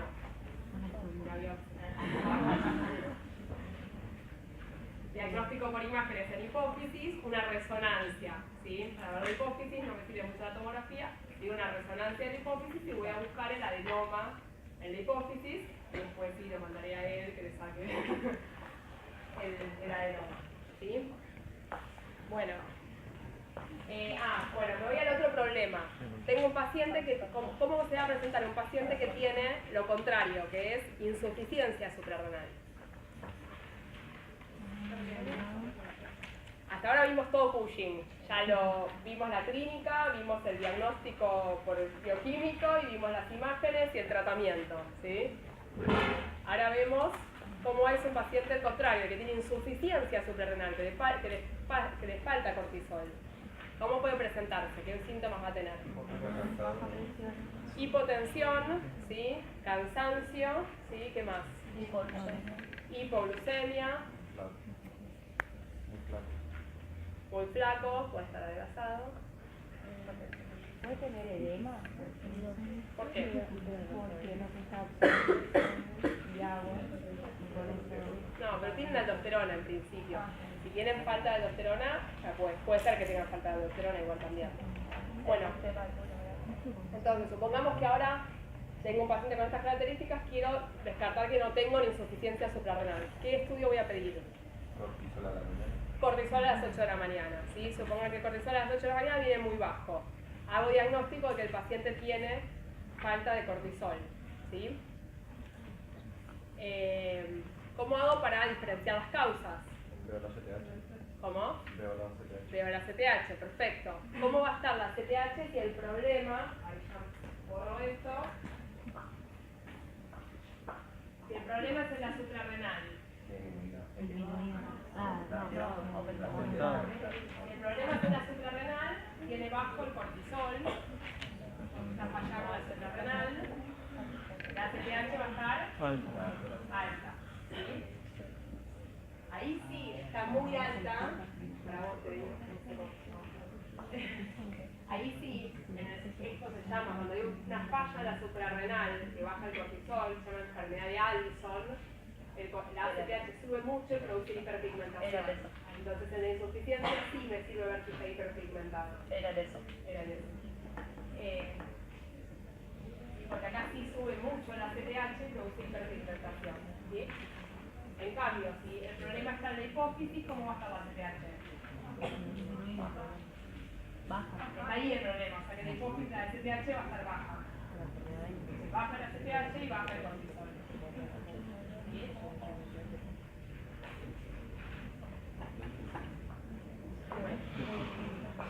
El tratamiento de bueno, voy a estudiar primero la causa de por qué tiene bajo, entonces si es a nivel suprarrenal, voy a ir a hacer una tomografía de las suprarrenales, ¿sí? Puede ser una enfermedad de Addison, que es una enfermedad autoinmune, que son las causas más frecuentes, puede ser una tuberculosis, ¿sí? Que afecta a las suprarrenales, ¿sí? Daré el tratamiento antituberculoso, o sea que acá ya no va a quirófano. Y de la hipófisis voy a estudiar una hipófisis, voy a ver si el paciente lo que tiene es un tumor de hipófisis que le está comprimiendo y por eso baja el cortisol, ¿sí? O tal vez ya sea el antecedente de que se operó de la hipófisis o algo así. Y el tratamiento es darle hidrotisona, darle cortisol. A ese paciente que tiene baja de cortisol, yo les digo acá para acordarse más cosas, ¿sí? Para verlo más clínicamente, yo le doy de tomar hidrotisona que tiene que tomar todos los días. Y le doy un carnet identificatorio, ¿sí? Que dice, yo tengo insuficiencia suprarrenal, en caso de en caso de encontrarme desmayado, aplíqueme un decadrón, ¿sí? Y ya después le doy una hoja con pautas de estrés, ¿sí? Que son pautas de insuficiencia suprarrenal, en el cual le explico al paciente, en condiciones normales, con esta dosis que yo te doy de cortisol, ¿sí? Te alcanza para tu vida cotidiana, ¿sí? Ahora, si vos llegas a ir y te haces una colonoscopía, o una mujer, te haces un estudio ginecológico, algo invasivo, o te haces una extracción de un diente, son situaciones que o tenés fiebre, ¿sí? Tenés una neumonía, son situaciones que para el cuerpo son situaciones de estrés. Entonces esta misma dosis, que es la habitual, la fisiológica de corticoides que yo te doy, que no te quiero dar mucho más porque no te quiero producir osteoporosis, hipertensión y todo eso, te doy una dosis bajita, en situaciones de estrés para vos, para tu cuerpo, necesitas dosis mayores. Y como tu suprarrenal no va a responder, tenés que tomar más hidrocortisona, ¿sí? Si te llegas a operar, te tienen que dar una dosis alta de hidrocortisona endovenosa. Todas estas son pautas que ustedes ahora entienden de dónde vienen. ¿Sí? Por el jardín chino. ¿Se entendió? Bueno. Bueno, ahora vamos a ver esto que vimos. Hipercortisolismo es el síndrome de Cushing, tiene causa adrenal, hipercortisolismo primario, tiene alto cortisol con baja CTH. Causa hipofitaria, con hipercortisolismo secundario, es la enfermedad de Cushing propiamente dicha. Síndrome de Cushing es todo, y cuando es un adenoma en la hipófisis que produce cortisol, que produce ACTH, se llama enfermedad de Cushing, que tiene alto cortisol y alta ACTH. Después tenemos otras causas, como un adenoma ectópico productor de ACTH, que tiene mucha más ACTH y más cortisol. O la causa más frecuente de Cushing hoy en día es el Cushing exógeno, que es por administración de corticoides. Esa paciente con artritis reumatoidea que le dan corticoides durante tiempo prolongado y que reciben muchos corticoides tiene un Cushing exógeno y puede tener cualquiera de las manifestaciones estas, ¿sí? Y esta, ¿cómo va a estar? Va a tener el cortisol alto, pero la CTH baja, ¿sí? Porque el cortisol viene desde afuera, entonces la CTH va a bajar. Bueno, y acá tienes todo lo que vimos antes. Tiene obesidad central, fácil de luna llena, que es la cara redonda, esquiva dorsal, hiperglucemia, hipertensión, debilidad muscular, inmunosupresión, infecciones. En los chicos se frena el crecimiento por el efecto inhibidor contagiante. Estrías violáceas, atrofia de la piel, pérdida de masa ósea, osteoporosis. No dijimos que si es una mujer puede tener amenorrea, falta de las menstruaciones, o en el hombre puede tener impotencia, hematomas por fragilidad capilar, y si es secundario puede haber hiperpigmentación, pero eso es raro. Estas son algunas imágenes de pacientes con Cushing. Con las estrías, muy severo, ¿no? Y vamos al otro caso, que es la insuficiencia adrenal, que es la disminución de los índices de corticoides por parte de la glándula suprarrenal, que puede ser primaria, de origen suprarrenal, que ahí si la glándula suprarrenal falla, que yo por acá les decía, si falla la suprarrenal, ahí sí van a tener falta de cortisol y de aldosterona, ¿sí? Déficit de mineral o glucocorticoides, que es la enfermedad de Addison y que tiene una CTH elevada. Mientras que si es secundaria, la crisis hipofisaria y tiene una CTH baja. Terciario, hipotalámico, ya es, digamos, por antecedentes de radioterapia, cirugía, etc. También la CTH baja. Clínica, bajo el cortisol, genera hipotensión, hipoglucemia, bajo peso, cansancio. El aumento de la CTH puede producir hiperpigmentación cutánea mucosa y la baja aldosterona puede producir hiponatremia, o sea, bajo sodio y aumento del potasio. En el caso de que sea primaria, ¿no? Ahí está lo de la hiperpigmentación.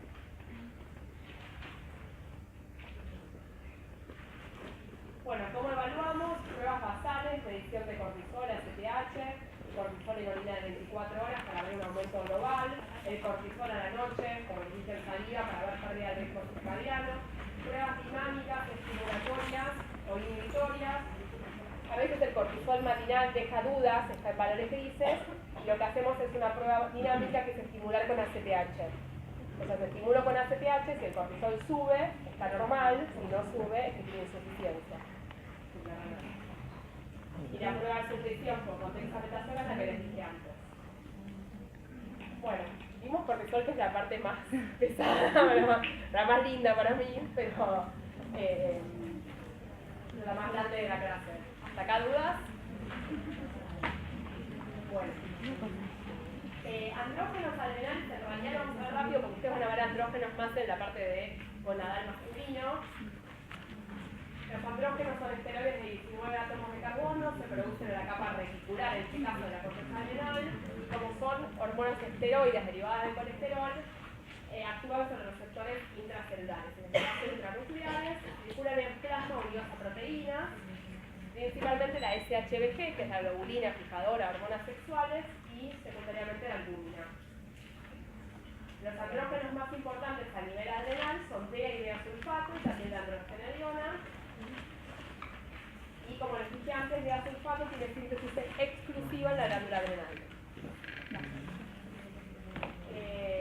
En el hombre un pequeño porcentaje de la testosterona viene de los andrógenos adrenales porque la mayor parte viene de los testículos, ¿sí? De la mujer el 60% de la testosterona viene de la conversión de esteroides adrenales.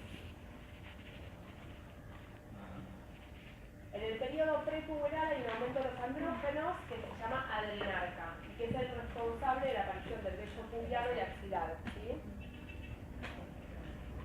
Los niveles de DEA-sulfato disminuyen con la edad y eso podría estar relacionado. Hay una asociación que se dio entre DEA-sulfato y envejecimiento. Los principales andrógenos entonces son DEA, DEA-sulfato, androstenediona, que son precursores de la testosterona, y la que más actividad tiene como andrógeno es la testosterona en sí. Bueno, acciones, como les dije, las van a ver más en masculino, ¿sí? Bueno, femenino. En el sexo masculino, los andrógenos sirven para la adquisición de la masa muscular, el engrosamiento de la voz, crecimiento del vello facial, desarrollo de la próstata, todo eso lo van a ver más en detalle en esta clase. Crecimiento fálico, espermatogénesis, conducta sexual y funciones eréctil. Y en el sexo femenino son precursores esenciales para la síntesis de estrógenos, participan en el desarrollo folicular, incrementan la densidad mineral ósea y para la conducta sexual. Bueno, patología relacionada con esta.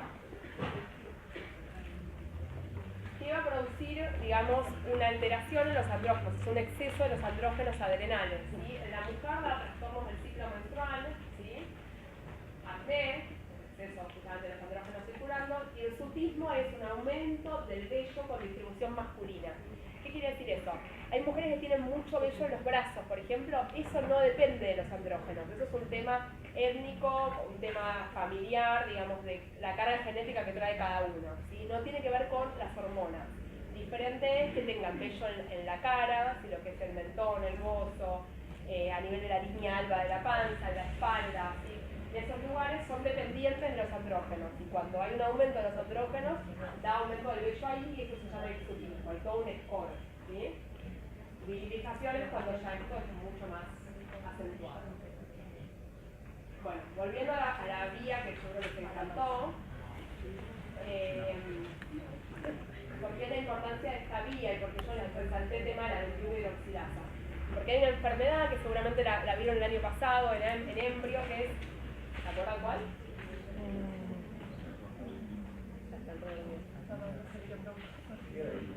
Perdón. Hay una patología en la cual se altera esta enzima que es la 21 hidroxilasa. ¿Saben cuál es? Bien, hiperplasia suprarrenal congénita. Es la causa más frecuente de pseudohermafroditismo, ¿sí? En el cual tenemos una mujer, ¿sí? O sea, de sexo fenotípico, ¿sí? Es mujer, pero tiene una falta enzimática completa, en este caso, para que dé un pseudohermafroditismo, de la 21 hidroxilasa. Entonces, ¿qué pasa? No tiene 21 hidroxilasa. Entonces se altera la síntesis de aldosterona, toda la vía de síntesis de aldosterona no tiene, ¿sí? Básicamente. No tiene la vía del cortisol. Pero ¿qué vía vimos que no necesitaba 21 hidroxilasa? La vía de los andrógenos. Entonces, ¿y quién regula la CTH? Principalmente el cortisol. Entonces no hay cortisol. ¿Cómo va a estar la CTH? Aumentada. La CTH que genera aumento, hipertrofia de la glándula suprarrenal, hiperplasia de la glándula suprarrenal. La glándula suprarrenal está recibiendo un trofismo, vascularización, todo, está estimulada toda la síntesis de esteroides, pero está bloqueada en este nivel. Entonces no puede sintetizar aldosterona, no puede sintetizar cortisol. ¿A dónde va toda esa maquinaria de síntesis? A la producción de andrógenos, ¿sí? Entonces eso genera virilización. Esto está todo bloqueado, no tienen aldosterona, no tienen cortisol. Esta es la alteración enzimática. En realidad la hiperplasia suprarrenal congénita se puede dar a ese nivel o en otras. También puede ser por déficit de la 11 beta hidroxilasa. Que fíjense que da más o menos lo mismo. Pero es mucho más frecuente el déficit de la 21 hidroxilasa. ¿Sí? Entonces, ¿El hombre el bebé pasa algo? ¿Cómo? Y es hombre. Si es hombre, ¿qué pasa? Tienen cortisol y aldosterona. Bien, la virilización no le jode, o sea, no van a ser virilizados, o sea, van a ser igual de virilizados, no hay problema, pero van a ser sin aldosterona ni cortisol. O sea, si no lo diagnosticaste, ese bebé se muere. Si la diagnosticás no pasa nada. De hecho, a las mujeres en realidad, o sea, ¿cómo se pesquisa esto? ¿Sí? ¿Cómo se pesquisa esto? Cuando nacen, no sacan sangre. ¿Cómo? En la pubertad me dicen por ahí. Ya es un hombre, o sea. En realidad, o sea, a ver, la prevención debería ir desde antes, ¿sí? Si yo diagnostico a mujeres que tienen, digamos, trastornos como una hiperplasia suprarrenal congénita de cualquier tipo antes, porque ¿qué puede pasar? Que la mujer tenga la aportación de esto y tenga cuadros más leves. Acá estamos yendo al extremo. Eso ya es más complicado de explicarles, pero yo diagnostico mujeres que lo tienen de antes o que ya tuvieron hijos con este tema, ¿sí? Ahí ya voy a tratarlas durante el embarazo y le voy a dar a la mujer corticoides que vayan al bebé y que eviten que se virilice el bebé, ¿sí? Cuando no tengo esta información, o sea, es el primer caso, digamos, no tengo ni antecedente familiar de ningún tipo, y bueno, sí, ahí me voy a encontrar con un bebé que en general no es que yo lo veo y es un varón, digamos, sino que en general son cuadros grises, digamos, que se ven, o sea, un clítoris hipertrofiado, depende del grado, está todo como clasificado, ¿sí? Entonces se ven como genitales sexuales ambiguos, que dejan dudas si se trata de un varón o una mujer. ¿Qué se hace ahí? Se mide. ¿Qué harían para el diagnóstico de eso? ¿Se les ocurre? No puedo medir el 21 hidroxilasa. Cortisol de bebé. Podría medir el cortisol que va a estar bajo, o La CTH. ¿qué puedo medir que esté alto? La La CTH. testosterona. La testosterona va a estar alta, o antes. Lo característico de estos cuadros es la medición de la 17 hidroxiprogesterona, ¿sí? Que es lo que se mide para ver estos cuadros. La 17 hidroxiprogesterona, como ven, es el paso previo, entonces es lo que aumenta mucho, porque está bloqueada ahí. La enfermedad de la supergrasa. Sí, la glándula suprarrenal está más grande. Entonces, ¿qué hago yo bioquímico rápido? Un dosaje de 17 hidroxiprogesterona que vaya muy aumentado, ¿sí? Y ahí hago el diagnóstico de hiperplasia suprarrenal. A esos bebés, como en general la pérdida salina, o sea, la pérdida de electrolitos y el coma, digamos, todo eso lo hacen a los pocos días de nacer, ¿sí? Ya veo los genitales ambiguos antes y ya les tienen que empezar a hacer tratamiento antes. Se hará una cirugía estética de la parte genital si hace falta, ¿sí? Y después, bueno, van a tener que vivir toda su vida con hidroquizona, o sea, con corticoide y mineralocorticoide, glucocorticoides y mineralocorticoides. Bueno, terminamos con andrógenos. Bueno, esto sé que ustedes ya pasaron por renal, no, pero lo vieron que había pasado en histofisiología. Bueno, renal, hipertensión, aldosterona lo van a ver ahora rápido, ¿sí? Y después lo van a volver a ver en fisiología renal también, ¿sí? Pero es muy importante. O sea, si yo voy rápido es porque sé que lo ven en otras instancias y porque sé que lo conocen el año pasado. Pero hacemos un repaso. El sistema renal de aldosterona tiene la función de controlar la homeostasis del sodio y la regulación de la presión arterial, ¿sí? Se va a hacer a través de acciones directas e indirectas de la angiotensina y de la aldosterona.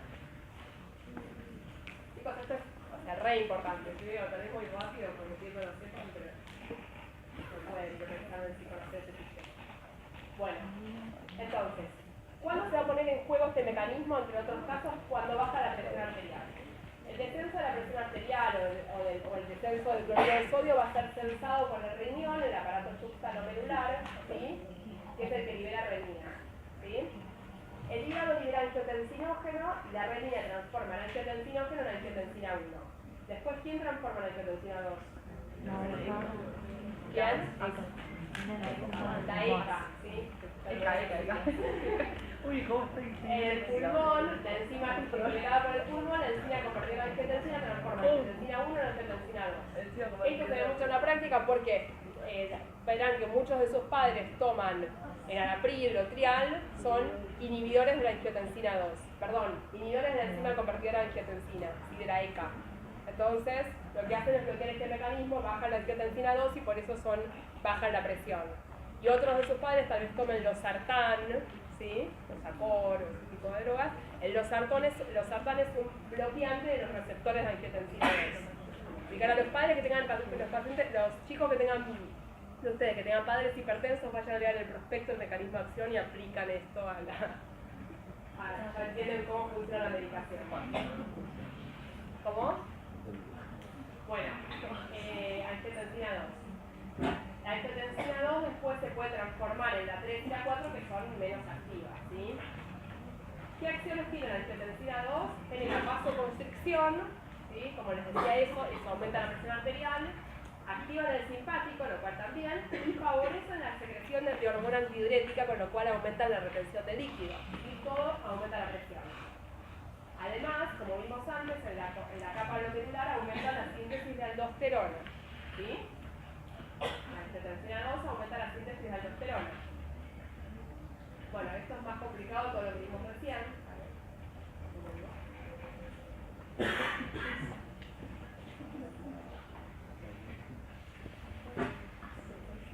¿Qué es esto? Hígado, hígado angiotensinógeno se transforma por la renina en angiotensina 2, por la enzima convertida en angiotensina pasa a la angiotensina 1, por la ECA pasa a angiotensina 2, que aumenta la actividad simpática, la reabsorción de sodio y cloruro, principalmente por acción de la aldosterona, pero también algo directo a la angiotensina 2, aumenta la secreción de aldosterona en la corteza suprarrenal, de acá, aumenta la vasoconstricción, la angiotensina, y favorece la liberación de antidiurética que retiene agua, y como por efecto de todo esto se retiene agua y sal, aumenta la volemia, o sea el volumen circulante, y aumenta la perfusión del aparato yuxtaglomerular, ¿sí? Entonces esto es sensado por acá el aparato yuxtaglomerular y la renina baja, ¿sí? Entonces se pone freno a todo este mecanismo. ¿Esto lo entienden? Sí. Sí. ¿De ese lado entienden de este? Sí. Bueno, el angiotensinógeno se sintetiza a nivel del hígado, es un precursor, la enzima convertida en angiotensina se sintetiza en el pulmón. Los IECA son los PRIDES, como el enalapril, que es el ostial, es un fármaco antihipertensivo porque inhibe esta enzima. Los péptidos de angiotensina son la angiotensina 1, que es inactiva, la 2, que es la activa, que estimula la síntesis de aldosterona y favorece la vasoconstricción, y por esos dos mecanismos aumenta la presión. La angiotensina 3 también estimula la síntesis de aldosterona, pero tiene menos acción sobre la presión arterial, y la 4 regularía la circulación cerebral, menos conocida, menos importante. La renina es una proteasa, ¿sí? O sea que escriba proteínas, producida por el aparato yuxtaglomerular. Cuando la arteriola afferente, esto si lo vieron el año pasado, ¿no? Cuando la arteriola afferente, o sea la que llega al glomérulo, sensa la disminución de la presión de perfusión renal, esto es sensado y esto favorece la liberación de renina. Además, en la mácula densa hay quimioreceptores de sodio y cloro que cuando bajan favorecen la liberación de renina. Y tienen los dos estímulos, baja el cloruro de sodio y baja la presión de perfusión renal. ¿Sí? Acciones de la angiotensina 2 que se liberó, como dijimos antes, la vasoconstricción y proliferación de las arteriolas. A nivel suprarrenal, la estimulación de la secreción de aldosterona. A nivel renal, tiene un efecto de tipo feedback que incluye la liberación de renina, favorece la reabsorción de sodio y la vasoconstricción de las arteriolas aferentes. En el hipotálamo aumenta la secreción de ADH, lo vimos antes, también estimula el centro de la sed, y a nivel del sistema nervioso autónomo aumenta la liberación de catecolaminas, o sea, el sistema simpático. Estimula la liberación de renina, la disminución de la presión de perfusión renal, la disminución de la carga filtrada de sodio y cloro en el túbulo contorneado distal y el estímulo de los receptores beta-2 o sea, el simpático. ¿Sí? E inhiben el factor antidiurético atrial y la angiotensina 2. Aldosterona. ¿Sí? Aldosterona es otra hormona esteroide sintetizada en la corteza suprarrenal, ¿sí? En este caso en la capa glomerular, lo vimos antes como, tiene receptores intracelulares y es el mineralocorticoide más potente. Circula en plasma en gran parte unido a la albúmina, una parte según la RCDG, la transportina, y una gran parte circula libre. una vida media corta, y sus acciones. Actúa a nivel del túbulo contorneado distal y el túbulo colector, ¿sí? Y también en intestino, en glándulas salivales y sudoríparas. Que hace aumentar la absorción de sodio y aumentar la secreción de potasio y de protones, ¿sí? Esto ya lo conocen. Estimula la aldosterona, la angiotensina 2 y el aumento del potasio y la ACTH, el más importante son los dos primeros, e inhiben el factor antibiótico adrenal, la dopamina y la somatostatina. Bueno, terminamos con corteza.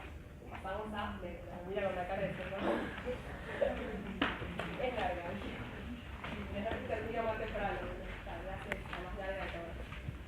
La médula adrenal deriva biológicamente de la cresta neural, está constituida por las células promastines y en sus glándulas contiene lo que más libera la médula adrenal es adrenalina. La noradrenalina es el 15%. Lo que más lidera es adrenalina, que es lo característico de la médula adrenal, diferente del simpático. Los glándulos simpáticos que liberan más noradrenalina. ¿Cómo es la síntesis de catecolamina? ¿La vieron neuro? ¿Ustedes? ¿Esto ya lo vieron? Bueno, lo repasamos. A partir del aminoácido tirosina, la tirosina hidroxilasa, ¿sí? Estimulada por ACTH y sistema simpático, pasa a L-dopa. De L-dopa pasa a dopamina por la dopa de carboxilasa y de dopamina a noradrenalina por la dopamina hidroxilasa. Como ven ahí, esos pasos son estimulados por el ACTH simpático y de noradrenalina a adrenalina por la FNMT, que es la feniletonolamina N-metiltransferasa, no sé que lo digo bien, y ese paso vimos antes que está estimulado por cortisol. ¿Sí? El paso limitante de la vía, ¿sí?, es la tirosina hidroxilasa. Pregunta típica del examen. Bueno, tipos de hormonas. Son aminas, y vieron que estaba el grupo de hormonas esteroides, de hormonas proteicas y peptídicas, y el tercer grupo que era aminas biógenas y tiroideas. ¿Sí? Bueno, son aminas biógenas derivadas de la aminoácido tirosina, que se sintetiza a nivel postganglionar del sistema simpático y a nivel de la médula adrenal. Como son de este tipo de aminas, actúan sobre los receptores, en este caso extracelulares, unidos con 7 dominos transmembrana, y circulan en plasma libre. Tiene una vida media muy corta, de 1 a 3 minutos, y el metabolismo es por las enzimas en la MAO y la COM. Y los productos finales, digamos, de degradación, son la metalefrina, la normetalefrina y el ácido vaticillin-mandélico. ¿Por qué sabemos estos nombres? Porque son los que podemos usar dosándolos en sangre o en orina como para saber si están aumentadas. Si yo quiero descartar que haya un exceso de catecolaminas, puedo ir a medir adrenalina, noradrenalina, metalefrina, normetalefrina y ácido vaticillin-mandélico, ¿sí?, en orina de 24 horas. Si están altas, pienso en, ¿saben en qué? ¿Cómo? Si están altas. Patología de exceso de adrenalina y noradrenalina. Feocromocitoma, ¿sí?, que es un tumor que está en la médula suprarrenal. Bueno, ¿qué acciones tiene la adrenalina? El metabolismo intermedio, lo vieron en la clase pasada, es un hiperglucemiante rápido, ¿sí?, con los receptores beta.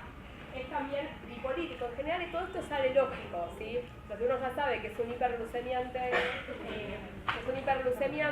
en general lo otro lo va a tender a clivar para aportar ácidos grasos libres para la gluconeogénesis, ¿sí? Va a aportar esos de los lípidos, de las proteínas también tienden a clivarlas y aportar aminoácidos para la gluconeogénesis, eso en general es así. Es un hiperglucemiante rápido, inhibe, es lipolítica en el tejido adiposo central, inhibe la liberación de insulina, estimula la liberación del glucagón, ¿sí?, o sea que todo favorece la hiperglucemia. A nivel cardiovascular aumenta todas las propiedades cardíacas, ¿sí? Eso ustedes todavía no lo vieron, pero van a ver que a nivel del corazón tenemos receptores beta 1, beta 2 que están todas las propiedades cardíacas, la frecuencia cardíaca, les quiero hablar en un idioma que no sea de cardio, que es inotropismo, cronotropismo, digamos que aumenta la frecuencia cardíaca, aumenta la contracción muscular del corazón, ¿sí? Todos esos por receptores beta. Aumenta también la contracción del, esto todo lo van a ver igual también el neuro en una parte, aumenta la contracción del músculo lisovascular, con lo cual favorece la vasoconstricción arterial, ¿sí? Y eso tiende a aumentar también la presión arterial. A nivel respiratorio, como dijimos antes, aumenta la broncodilatación y durante el estrés agudo favorece la distribución del flujo sanguíneo a los mismos tejidos que vimos antes del cortisol. Bueno, la patología, la que mencionamos recién, es el feoplomocitoma, que es un tumor que genera catecolaminas a nivel adrenal. Clínica es todo el exceso de catecolaminas, van a dar hipertensión, puede tener dolores de cabeza, que se pone como rojo, palpitaciones, sudoración fría, ansiedad, hiperglucemia y pérdida de peso. El diagnóstico es por el dosaje urinario de ácido valentilmandélico y otros metabolitos durante las crisis, ¿sí? En la orina de 24 horas. Una vez que yo tengo el diagnóstico bioquímico, voy a las imágenes, hago una tomografía o una resonancia de la glándula suprarrenal para ir a buscar el tumor. Puede ser eso. Y hasta acá, ¿alguna duda? Ya terminamos. Falta estrés y terminamos ya. Van a tener hasta 10 minutos. ¿Dudas? No puedo más. Hablo un poco rápido. Bueno, el estrés, en realidad, uno suele llamar estrés a el agente estresor. ¿Sí? Estoy recontenta que termine, no puedo más. Uno suele llamar estrés, digamos, como, uy, qué estrés me agarró, digamos, como muchas veces a lo externo que viene. Pero en realidad el estrés es todos los mecanismos que se ponen en juego en el cuerpo como respuesta a estos agentes estresores. ¿Sí?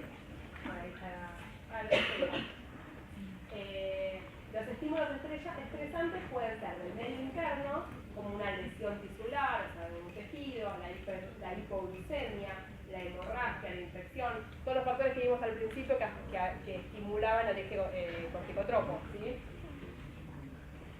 O del medio externo, frío, calor, agresiones. Alteraciones psicológicas pueden ser también fuente de estrés, miedo, rabia, ansiedad, sorpresa, etc. O la combinación de todo esto. ¿Sí? Las respuestas al estrés pueden ser una respuesta adaptativa, que es todo el intento del organismo para adaptarse a esta situación. ¿Sí?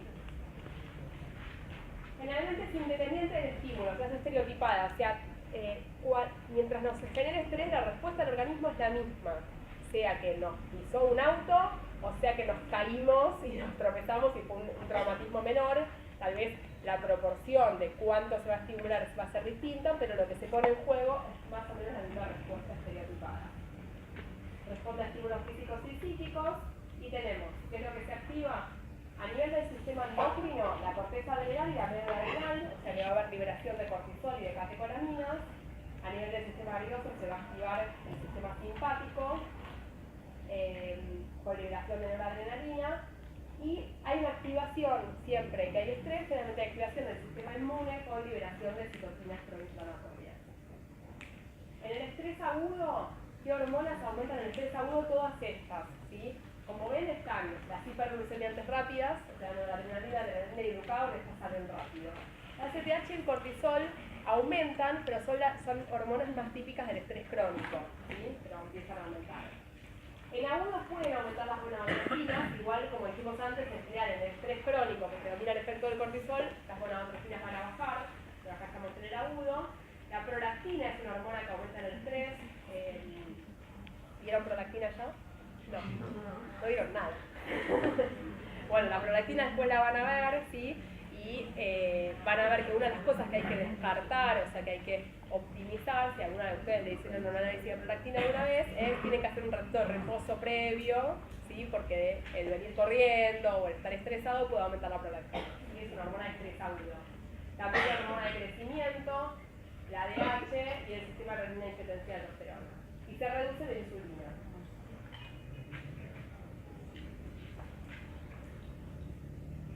Estrés crónico, o sea, más adelante, hay un aumento sostenido del eje corticotropo, CRH, ACTH, cortisol,